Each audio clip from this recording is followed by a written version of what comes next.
For Louisiana versus all y'all, Jarrett Roser here, wishing everyone a happy Thanksgiving week, as well as a happy start to the LHSAA high school football playoffs. I hope everyone is healthy and safe, starting off both of these wonderful times of the year, the holiday season, as well as the high school football postseason in Louisiana. I know I'm certainly thankful and excited that we've made it this far and can't wait to see what's ahead these next few weeks as high school athletes and coaches from around the state battle for the right to play for some state championships shortly after Christmas. Usually this time of year, I release my playoff predictions for each of the 9 brackets via Twitter, but in the first year of the Louisiana vs. All Y'all channel on YouTube, I decided to take to a video format to go bracket by bracket and look at each matchup all the way through to some state champions. Remember, this is all in good fun, similar to March Madness and the college basketball tournament. No hard feelings anywhere, and I certainly look forward to some folks proving me wrong, and I have no doubt letting me hear about it along the way. So hopefully we can have some fun with it. Hit the button below to subscribe to the Louisiana vs. All Y'all channel on YouTube and make sure you don't miss any of the playoff prediction videos, as well as interviews with high school athletes, coaches, and sports reporters from around the state of Louisiana. Best of luck to everyone, and hopefully I'll be seeing a few of you in the Superdome in just a few weeks. The Class 4A playoff bracket is another where I think some pretty clear expectations formed for many people, particularly in the south half of the state at an early point this season. Number 1, Karen Crow leads this bracket and has been pretty high on folks' minds since a 16-0 shutout defeat of West Monroe heading up north and blanking the Rebels in their home stadium. And on the bottom half of the bracket, number 2, Nakar, winners of not 1, not 2, not 3, but 4 straight state championships. The first New Orleans public school to beat John Curtis in several years, and had a fantastic season all around, other than a slip up to St. Augustine in a rescheduled game on a Sunday afternoon. Edna Carr had a lot of folks thinking that a 5th straight state championship was high likelihood for them this season.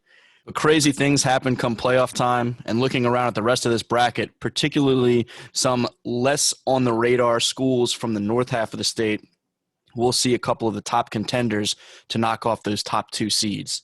Starting up top, Karen Crow gets the benefit of a Woodlawn-Shreveport forfeit to advance to the second round because of COVID concerns. Going down their half of the bracket, you see 16 DeRitter host 17 Lakeshore, a team that has been to the Superdome in recent years.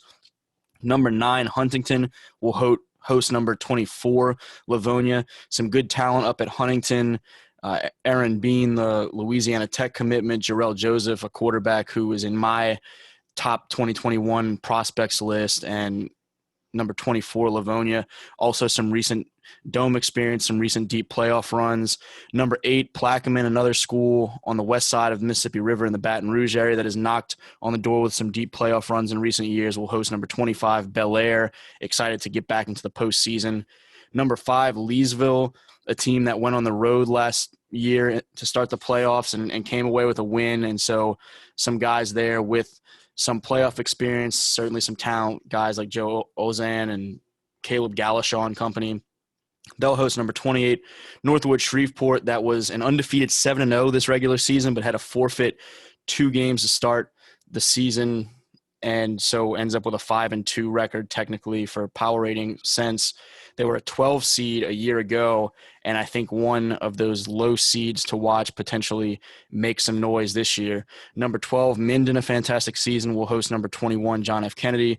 Number 13, Westgate, very talented, 2022 guy in Danny Lewis, 2023 guy, Derek Williams Jr., and several players all over the field for Coach Ryan Antoine, ready to take the reins from McColvin's son and Keishon Butte and company down in New Iberia. They'll host number 20, Assumption, in, I think, a really interesting game in the first round.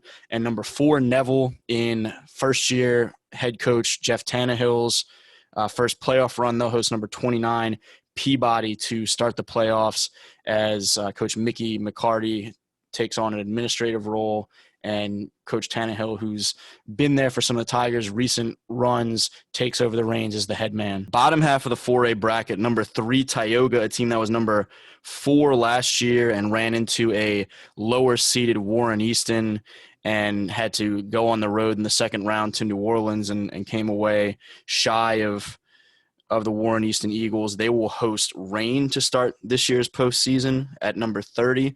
Number 14, North DeSoto will host number 19, Salmon.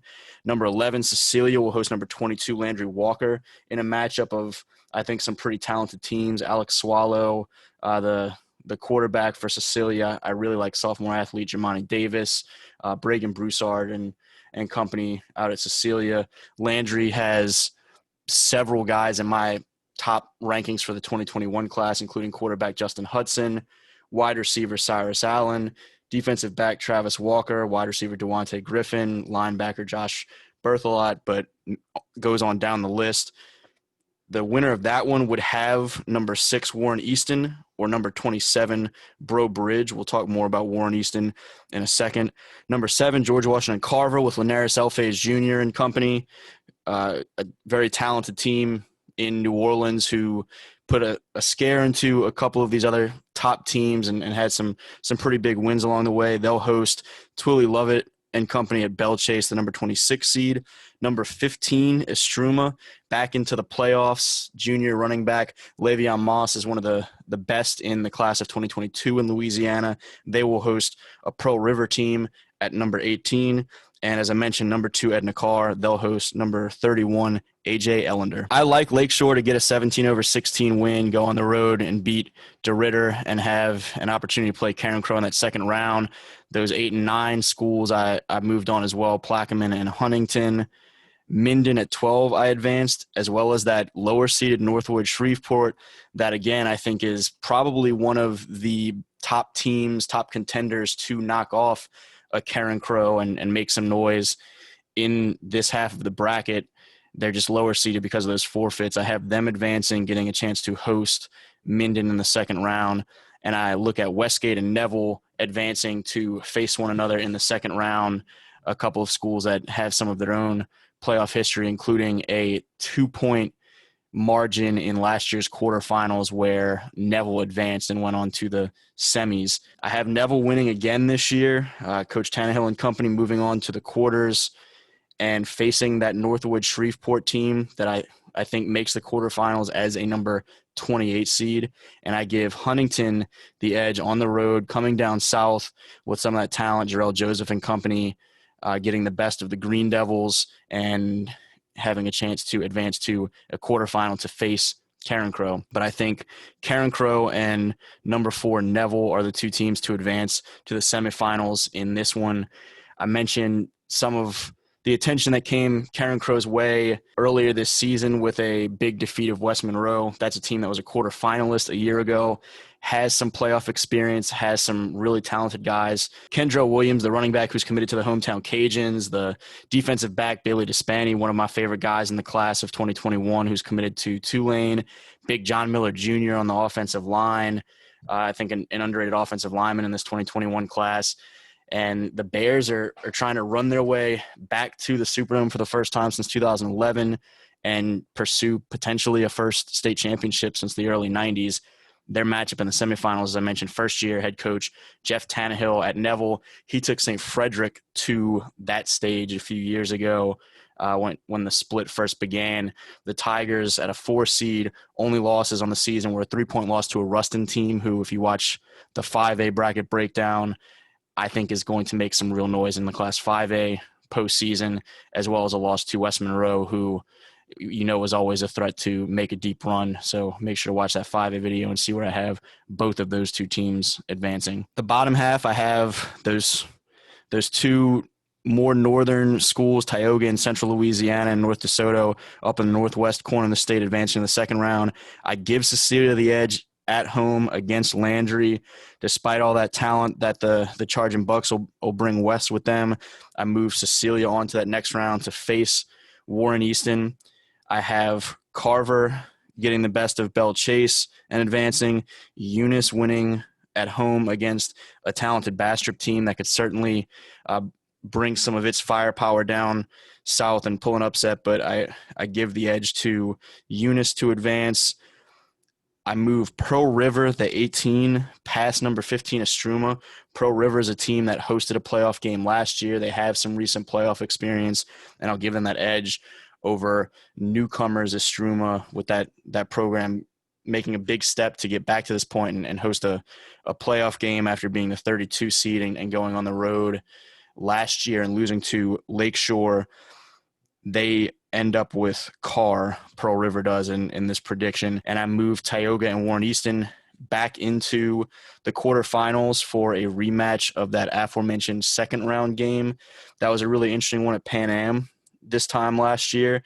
And a couple of favorite New Orleans teams, GW Carver and Edna Carr, into the other quarterfinal in my prediction.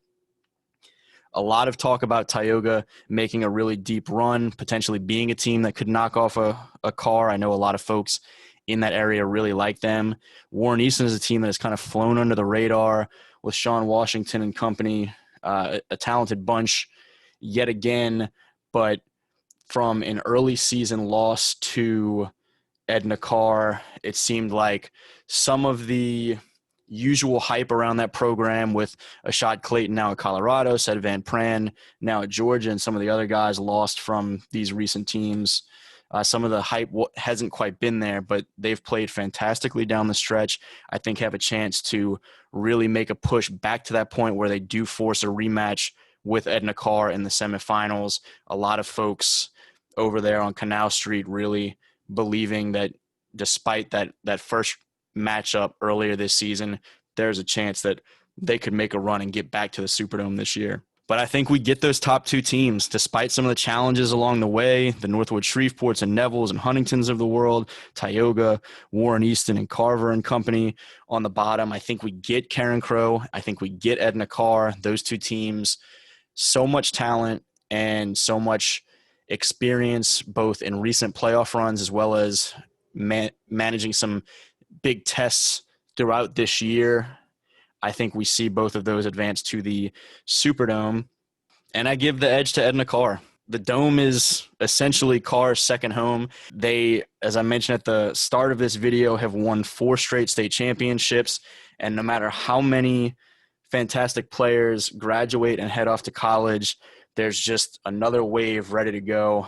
I don't know that I can even begin to list the amount of Cougars that are worth keeping an eye on throughout these playoffs and then ultimately at the next level, because there's so many. You will forget someone regardless of how many you name, but trying to rattle off a few. The sophomore quarterback, A.J. Samuel, I think is tested in some of these big games against the Eastons and Curtises and Catholic of Baton Rouge and ready to make a playoff run with some great receivers around him, the seniors and Fat Hill and Danye Brooks and the junior and Aaron Anderson. They've got some other guys in Kamani Simmons and Urin McMath, the younger brother of Racy McMath.